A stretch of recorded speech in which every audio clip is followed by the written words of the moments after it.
शांति। आज की तारीख है 1/2/15 और आज हम प्राणेश्वर प्यारे प्यारे अव्यक्त मूर्तधारी मीठे मीठे बाप दादा की अव्यक्त ज्ञान मुरली सुनेंगे।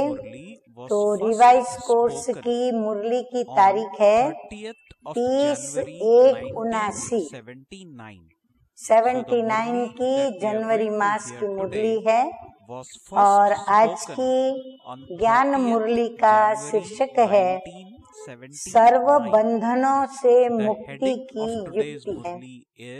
तो आज बाप दादा सभी स्नेही सिकिलदे बच्चों को देख रहे हैं और देखकर हर्षा रहे हैं। जैसे बाप दादा दूर देश से बच्चों से मिलने आते हैं, वैसे बच्चे भी दूर देश से बाप के साथ मिलने आते हैं। ये अलौकिक मेला अर्थात बाप और बच्चों का मिलन कल्प के अंदर अब संगम पर ही होता है। अब नहीं तो कब नहीं, पूरे कल्प में एक ही बार होता है और अभी संगम पर ही हमारे मिलन की भी शूटिंग होती है। अगर हम अभी बाप से मिले तो हम कल्प कल्पांतर मिलते रहेंगे, ड्रामा में वो दृश्य शूट हो जाएगा। तो बाबा कहते हैं अब नहीं तो कब नहीं। बाप दादा सभी बच्चों की विशेष धारणाओं को देख रहे हैं। सुनना ये तो जन्म जन्मांतर से करते ही आए हो, लेकिन इस अलौकिक जन्म में अर्थात ब्राह्मण जीवन में विशेषता है ही धारणा स्वरूप बनने की। तो बाप दादा रिजल्ट देख रहे हैं। हर एक ब्राह्मण बच्चा कर्म करने के पहले त्रिकालदर्शी स्टेज पर स्थित हो, तीनों कालों को जानने वाले और कर्म के भी आदि मध्य और अंत को जानकर कर्म करते हैं। बाबा कहते ब्राह्मणों की विशेषता भी क्या है संगम पर? एक तो तीनों कालों को जानते हैं, फिर हम कर्मों के आदि मध्य और अंत को भी जानकर समझकर और फिर हम कर्म करते हैं। और फिर कर्म करते समय साक्षी दृष्टा होकर पाठ भी बजाते हैं। कर्म भी कर रहे हैं, परंतु हम स्वयं के पाठ को और अन्य के पाठ को, अपने पाठ को और अन्य के पाठ को, अर्थात स्वयं के कर्म को और अन्य के कर्म को साक्षी दृष्टा होकर के देखते हैं और पाठ बजाते हैं। ऐसे पाठ बजाने वाले वर्तमान समय और भविष्य में भी पूज्य स्वरूप बन अनेक आत्माओं के आगे दृष्टांत रूप बनते हैं। ऐसे जो आदि मध्य अंत काल को देखकर और आदि मध्य अंत सोचकर जो कर्म करते हैं, तो बाबा कहते हैं ऐसे बच्चे अनेक आत्माओं के आगे एक दृष्टांत भी बनते हैं और फिर भविष्य में वो पूज्य स्वरूप पद को भी प्राप्त करते हैं। त्रिकालदर्शी, साक्षी, दृष्टा और फिर दृष्टांत रूप कि तीनों ही स्थिति में अभी कहाँ तक पहुँचे। अब बाबा कहते चार्ट देखो, अपना दर्पण में मुखड़ा देखो कि ये तीनों ही स्थिति में हम कितनी परसेंटेज पहुँचे हैं। जैसे साकार बाप को देखा तो ऐसे फॉलो फादर है। साकार बाबा को तो हम बच्चों ने देखा कर्म करते, तो हम अभी वैसे ही फॉलो कर रहे हैं। हर कर्म साकार बाप ने त्रिकालदर्शी बन करने से कभी भी कोई विकर्म नहीं हुआ, सदा सुकर्म होगा। त्रिकालदर्शी न बनने के कारण व्यर्थ कर्म व पाप कर्म होते। आगे भविष्य के कर्म के परिणाम को नहीं सोचते, बिना सोचे समझे कर्म कर देते हैं, तो फिर बाबा कहते हैं वो कभी पाप कर्म भी हो जाते हैं। ऐसे ही साक्षी दृष्टा बन कर्म करने से कोई भी कर्म के बंधन में कर्म बंधनी आत्मा नहीं बनेगी। अगर हम सामने अन्य आत्मा के पाठ को भी साक्षी होकर देखेंगे तो हमें समझ में आएगा कि इस आत्मा का ये पार्ट है और वो प्ले कर रही है, तो हम कभी भी उनके बंधन में बंधेंगे नहीं, क्योंकि पार्ट प्ले करने के बाद वह आत्मा आगे अपने पार्ट को प्ले करती हुई आगे बढ़ेगी और मुक्त हो जाएगी। कर्म का फल श्रेष्ठ होने के कारण कर्म संबंध में आएंगे, परंतु बंधन में नहीं आएंगे। बंधन खत्म हो करके और वो कर्म के सुख के संबंध में आएंगे। सदा कर्म करते हुए भी न्यारे और बाप के प्यारे ऐसा अनुभव करेंगे। ऐसी न्यारी और प्यारी आत्माएं अभी भी अनेक आत्माओं के सामने दृष्टांत अर्थात एग्जाम्पल बनते हैं। बाबा कहते हैं ऐसी आत्माएं ब्राह्मण परिवार में भी अनेकों के लिए वो दृष्टांत बनते हैं, अर्थात एग्जाम्पल बनते या उनके लिए आदर्श बनते हैं, जिसको देखकर अनेक आत्माएं स्वयं भी कर्म योगी बन जाती है, क्योंकि वो कर्म योगी होकर के कर्म करते हैं और इसीलिए वो साक्षी दृष्टा भी होकर के कर्म कर सकते हैं। तो वो कर्म योगी बन जाती हैं और भविष्य में वह कर्म योगी पूज्यनीय बन जाती है। तो बाबा कहते हैं ऐसे साकार बाप के समान बने हो। अब ये हमको दिल दर्पण में देखना है, बंधन मुक्त आत्मा बने हो। हाँ, किसी भी प्रकार का बंधन हमको झगड़े हुए तो नहीं है। सर्व संबंध बाप के साथ जोड़ना अर्थात सर्व बंधनों से मुक्त होना। जितना हम सर्व संबंधों से बाप को याद करेंगे, बाप से जुड़ेंगे और बाप के लिए संबंध में आकर के कर्म करेंगे, तो बाबा कहते हैं उतने हम बंधनों से मुक्त होते जाएंगे।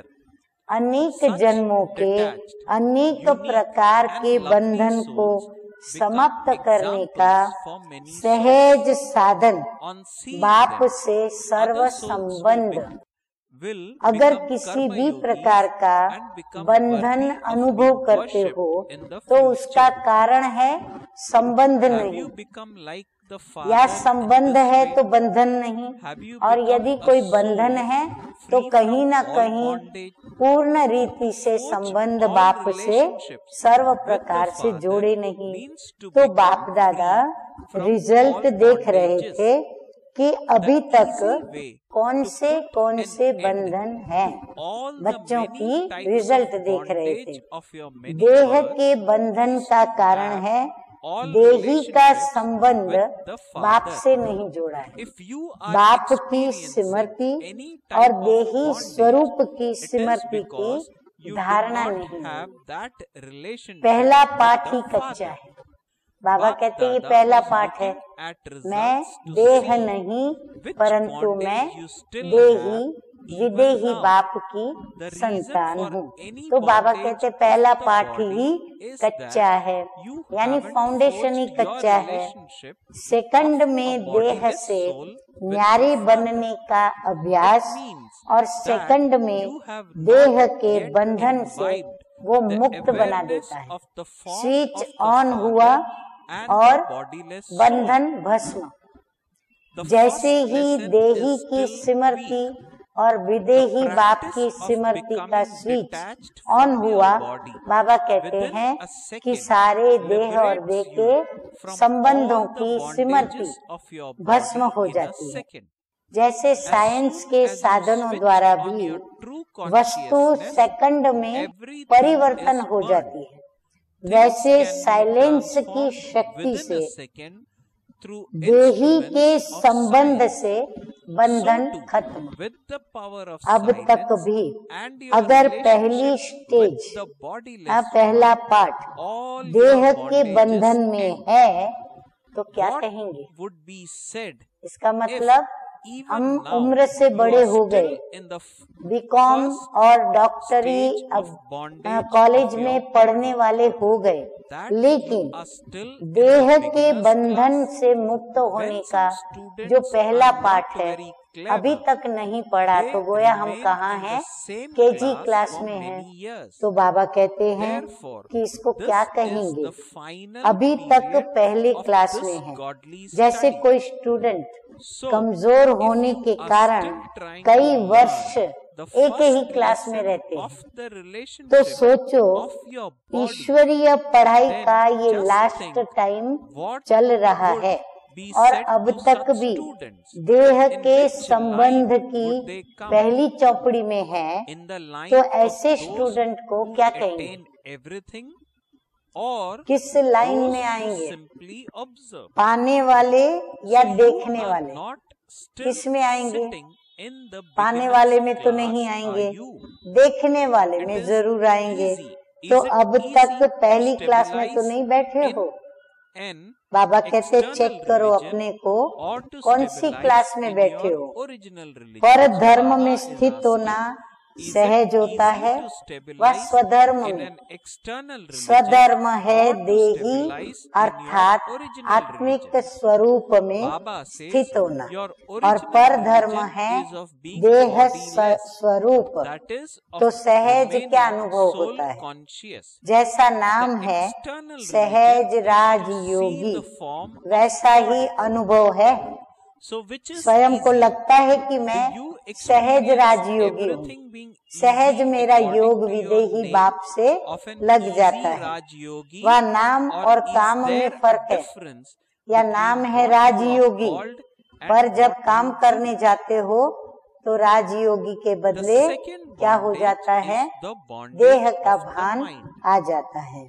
अच्छा, आगे बाबा कहते हैं ये हुआ पहला बंधन। कौन सा? देह का बंधन। अब दूसरे नंबर का बंधन है मन का बंधन। ये सूक्ष्म बंधन, इस मन के बंधन का साधन है सदा मन मना भव।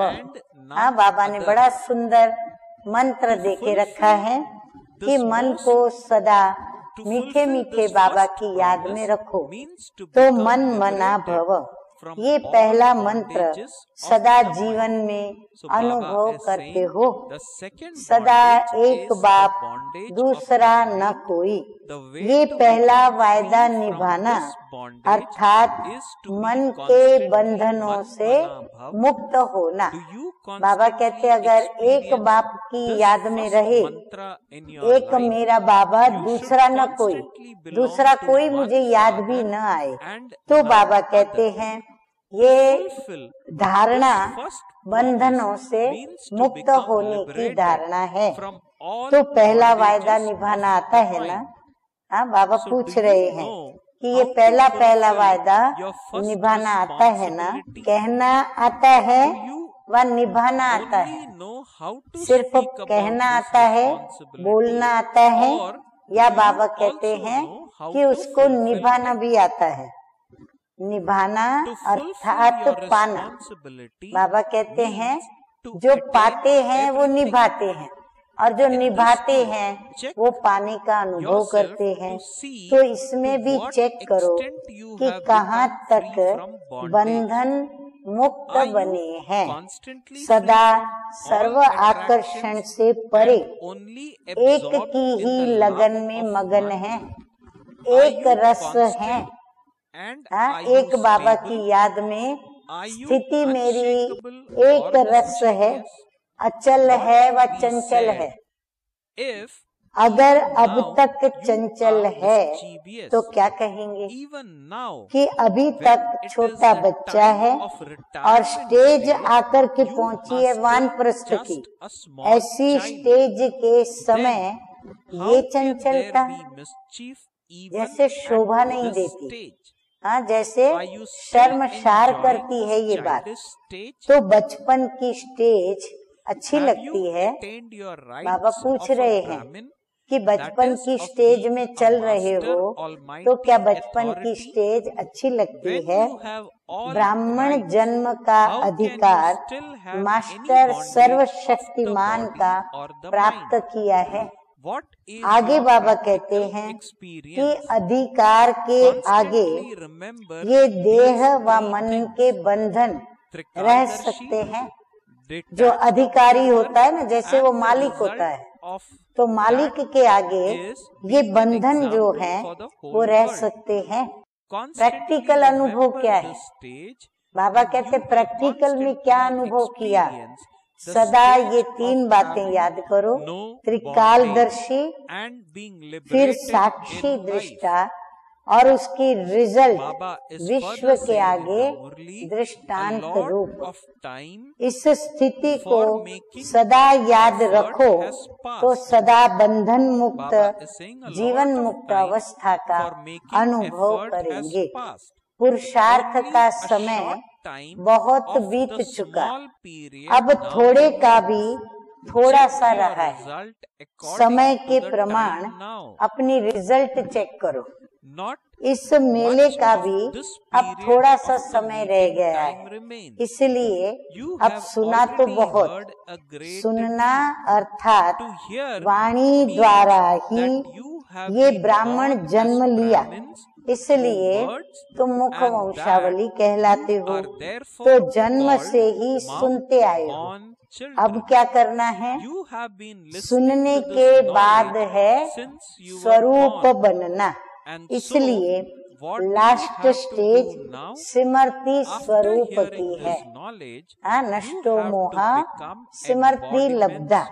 तो ऐसी स्टेज तक कहाँ तक पहुँचे हो? ऐसी स्टेज बाबा कहते कहाँ तक पहुँचे हो? सीजन की रिजल्ट भी क्या? जो सीजन चली उसकी भी रिजल्ट क्या? सुनना और मिलना दोनों समान बना। बाबा कहते सुनना और मिलना व समान बनना तो स्नेह का सबूत है कि समान बनना। जिस स्टेज से बाप का स्नेह है ऐसी स्टेज को पाना। जिस स्टेज से बाबा ने, ब्रह्मा बाबा ने शिव बाबा को प्यार किया, स्नेह किया, ऐसे ही शिव बाबा ने भी बच्चों से स्नेह किया। तो बाबा कहते हैं ऐसी स्टेज को पाना, इसको कहते हैं बाप से स्नेह। तो ऐसे स्नेही होना, सदा अपने संपूर्ण स्वरूप को सामने रखने से माया का सामना करना बहुत सहज हो जाएगा। क्योंकि हमको घड़ी घड़ी याद आता है कि मुझे तो संपूर्ण बनना है, मैं माया के वश हो जाऊंगी तो मैं संपूर्ण बन नहीं पाऊंगी। तो बाप दादा यही रिजल्ट देखने चाहता। इस रिजल्ट को प्रैक्टिकल में लाने के लिए विशेष धारणाएं याद रखो। अब ऐसी स्टेज प्राप्त करनी है तो बाबा कहते हैं कि विशेष धारणाएं याद रखो। कौन सी धारणाएं? मीठे मीठे बाप दादा बता रहे हैं। एक है मधुरता, सबसे मीठा मधुर व्यवहार, चाहे सोचने का, चाहे वृत्ति से कुछ उनको सोचना, वृत्ति से उनके लिए संकल्प करना, फिर दृष्टि से देखना, फिर वाचा से उनके लिए बोलना, फिर उनके प्रति कर्मेंद्रिय से कोई कर्म करना। तो एक है मधुरता, दूसरा बाबा कहते नम्रता, अहंकार के बोल न हो, अहंकार की सोच न हो कि मैं ये क्यों करूं, मुझे क्यों करना चाहिए। फिर वाणी से भी मैं यही बोलूं, पता है मैं क्या हूँ, मुझे जानते हो मैं क्या हूँ। फिर कर्म में भी वैसे ही, मैं तो सभी से महान हूँ, मैं सबसे अलग हूँ, मैं ये कार्य नहीं कर सकता, ये कार्य तो दूसरों को करने का है, मेरे कार्य अलग है। तो नम्रता, इन विशेष दो धारणाओं से सदा विश्व कल्याणी। देखो ये दो धारणा हमें क्या क्या बना देती है, बाप समान विश्व कल्याणकारी, महादानी और वरदानी बन जाएंगे और सहज ही स्नेह का सबूत भी दे सकेंगे। तो समझा अभी क्या करना है, ये करना है। और मीठे मीठे बाबा कहते हैं कुछ छोड़ना भी है, कुछ धारण करना है, कुछ छोड़ना भी है। अब छोड़ना क्या है, तो बाबा कहते हैं ज्ञानी तू आत्मा होने के कारण भक्ति के संस्कार भिखारी बन मांगने का व सिर्फ बाप की महिमा व कीर्तन गाने का, मन द्वारा यहाँ वहाँ भटकने का। ध्यान से सुने, ज्ञानी तू आत्मा होने के कारण भक्ति के संस्कार, भिखारी बन मांगने का भक्ति का संस्कार, भक्ति में सिर्फ बाप की महिमा व कीर्तन गाने का, फिर मन द्वारा यहाँ वहाँ भटकने का संस्कार, अपने खजानों को व्यर्थ गंवाने का, ये पुराने संस्कार सदा के लिए। ज्ञानी तो आत्मा है ना, इसीलिए बाबा कहते हैं कि उसको समाप्त करो, ये सारे भक्ति के संस्कार समाप्त करो, अर्थात पुराने संस्कारों का ही संस्कार करो। जो भी पुराने संस्कार हैं बाबा कहते हैं उनका भी संस्कार करो, अर्थात हमेशा के लिए उनको विदाई दे दो, उसको छुट्टी दे दो, उसको सामने मत लाओ। ये है छोड़ना। तो अब समझा क्या करना है, क्या छोड़ना है, समझा क्या करना है और क्या छोड़ना है। तो ज्ञानी तू आत्मा अर्थात विजयी आत्मा। अच्छा, अब सुनेंगे मीठे मीठे बाप दादा के टाइटलों से भरे हुए, अर्थात हम बच्चों के प्रति प्रेम से याद प्यार देने वाले टाइटल्स। तो याद प्यार सुनेंगे। ऐसे सेकंड में स्वपरिवर्तन करने वाले, स्वपरिवर्तन द्वारा विश्व परिवर्तन करने वाले, सर्व बंधनों से मुक्त, सदा योग युक्त, जीवन मुक्त, बाप दादा के स्नेही अर्थात समान बनने वाले ऐसे सदा विजयी रत्नों को बाप दादा का याद प्यार और नमस्ते। हम रूहानी बच्चों का रूहानी बाप दादा को याद प्यार, गुड मॉर्निंग और नमस्ते नमस्ते। पार्टियों से जो मीठे मीठे बाप दादा की बातें होती हैं, तो पार्टियों की बातचीत सुनेंगे। ये है तमोगुणी वातावरण से सेफ्टी का साधन क्या।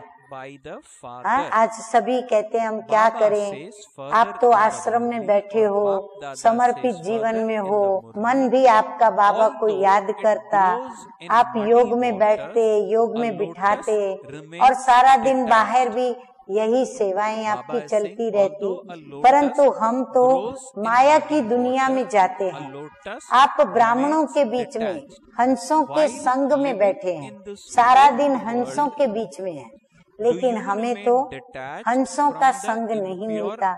हम बाहर दुनिया में जाते हैं, पतित तमो प्रधान लोग हमारे संग में आते हैं और उनके संग में कोई विषयी है, कोई विकारी है, कोई क्रोधी है, कोई लोभी है, कोई मोही है, कोई अहंकारी है, कोई सहयोग देता है, कोई नहीं देता।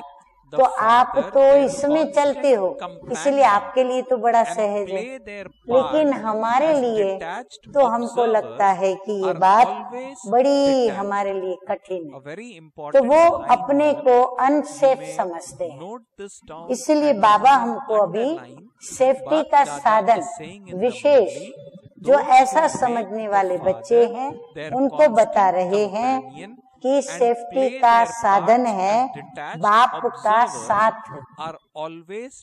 बाप के साथ रहना ये है सेफ्टी का साधन, यानी अंदर मन से बुद्धि से संग में रहना किसके? बाप के, बाबा की स्मृति से। तो अपने को इस पुरानी दुनिया में रहते कमल पुष्प के समान न्यारे और अति बाप के प्यारे अनुभव करते हो। अगर अनुभव नहीं करते हो तो इसका मतलब क्या हुआ कि माया की पुरानी दुनिया के बंधनों की स्मृति में है, या पुरानी दुनिया के आकर्षणों की स्मृति में है, या उनके वशीभूत है। इसीलिए बाप के साथ का अनुभव नहीं होता। जैसे कमल का पुष्प कीचड़ में रहते भी न्यारा रहता है, ऐसे पुरानी दुनिया में रहते हुए तमोगुणी दुनिया में रहते न्यारे रहते हो। तमोगुणी वातावरण का प्रभाव तो नहीं पड़ता। हाँ, बच्चे कहेंगे पड़ता है। तो जो सदा बाप को अपना साथी बनाते, ध्यान से सुनो, जो सदा बाप को अपना साथी बनाते और साक्षी होकर पाठ बजाते, वह सदा न्यारे रहेंगे, पुरानी दुनिया के आकर्षणों से न्यारे होंगे। जैसे वाटर प्रूफ होता है ना, तो कितना भी पानी पड़े लेकिन एक बूंद भी असर नहीं करेगी। ऐसे सदा माया प्रूफ हो कि माया का असर होता है। बाबा कहते माया प्रूफ बन जाओ बाप के साथ से। जब बाप के साथ का किनारा करते हो ना, तब असर होता है। किनारा देख माया अपना वार कर देती है। सदा साथ रहो तो वार नहीं हो सकता। सभी बच्चों को माया जीत बनने का वरदान है, लेकिन माया जीत का पेपर तो होगा ना। वरदान आपने प्राप्त किया है या नहीं, वो आपका कैसे मालूम पड़े? तो पहले पेपर तो आएगा ना। पास नहीं होंगे तो पास विद ऑनर कैसे कहलाएंगे? परीक्षा तो आएगी ना पहले, तब उसमें आप पास होंगे, तब आप पास विद ऑनर कहलाएंगे। तो सदा ये याद रखो कि हम सर्वशक्तिमान के साथ हैं। अगर कोई बहादुर का साथ होता है तो कितना निर्भय रहते हैं। यह तो सर्वशक्तिमान स्वयं बाप का साथ है, तो कितना निर्भय रहना चाहिए। सदा अपने भाग्य का सितारा चमकता हुआ देखो। क्यों? कौन साथ में है? स्वयं भगवान पिता, परम पिता, वो साथ में है। तो हमारा भाग्य का सितारा तो कितना चमक रहा है उनके कारण। तो बाबा कहते सदा वही देखो। दुनिया वाले आज भी आपके भाग्य का वर्णन कर रहे हैं, तो अपने भाग्य के सितारे को देखते रहो। तो बाबा ने सभी को युक्ति बता दी मुक्ति की। तो अभी हम स्वयं को देही समझेंगे और विदेही बाप को सदा साथ रखेंगे, क्योंकि वो सर्वशक्तिमान है। तो माया उनसे डर करके और दूर रहेगी, तो माया जीत जगत जीत बन जाएंगे। अच्छा, तो वरदान है आज का 3 सेवाओं के बैलेंस द्वारा सर्व गुणों की अनुभूति करने वाले गुण मूर्त भव। mentioned अब तीन सेवाएं कौन सी? तो एक होती है मनसा सेवा, मन से सेवा करना वाइब्रेशंस दे करके, फिर बोल के द्वारा सेवा, वाणी मीठी मधुर बोल के, और बाप का शो करना, परिचय देना बाप का, और तीसरा है कर्म, श्रेष्ठ कर्म बाप समान करना। तो बाबा कहते हैं जो बच्चे संकल्प, बोल और हर कर्म द्वारा सेवा पर तत्पर रहते हैं, अर्थात मनसा वाचा कर्मणा, तीनों प्रकार से जो सेवा में तत्पर रहते हैं, माना एवर रेडी रहते हैं, हाजी करने वाले, वही सफलता मूर्त बनते हैं। जो तत्पर नहीं होगा, रेडी नहीं होगा, वो कोई ना कोई बातें बताएगा, तर्क वितर्क करेगा और हमको कुछ न कुछ बहाने सुनाएगा। तो तीनों में मार्क्स समान है। बाबा कहते हैं कर्मणा वाले ये न सोचे कि हम तो कर्मणा सेवा करते हैं और वो वाचा सेवा करने वालों को मार्क्स ज्यादा मिलेगी, या वाचा सेवा करने वाले ये न सोचे कि मनसा सेवा वालों को मार्क्स ज्यादा मिलेगी। नहीं, बाबा कहते तीनों की मार्क्स समान है। सारे दिन में तीनों सेवाओं का बैलेंस है, तो पास विथ ऑनर, ऑनर का वह गुण मूर्त बन जाते हैं। बाबा कहते या तो पास विथ ऑनर बनते हो या फिर आप पूर्ण रूप से गुण मूर्त बन जाते हो। उनके द्वारा सर्व दिव्य गुणों का श्रृंगार स्पष्ट दिखाई देता है, और उनका जो बाप के द्वारा दिव्य गुणों का जो श्रृंगार हुआ है, वो सारे श्रृंगार स्पष्ट रूप में साकार में दिखाई पड़ते हैं। एक दूसरे को बाप के गुणों का व स्वयं की धारणा के गुणों का सहयोग देना ही गुण मूर्त बनना है। बाबा कहते एक दूसरे को या तो बाप के गुणों का सहयोग दें या फिर स्वयं की धारणा की जो गुण है उनका सहयोग दें। इस प्रकार हमें क्या करना है, सहयोग गुणों का देकर के गुण मूर्त बनना है, क्योंकि गुण दान सबसे बड़ा दान है।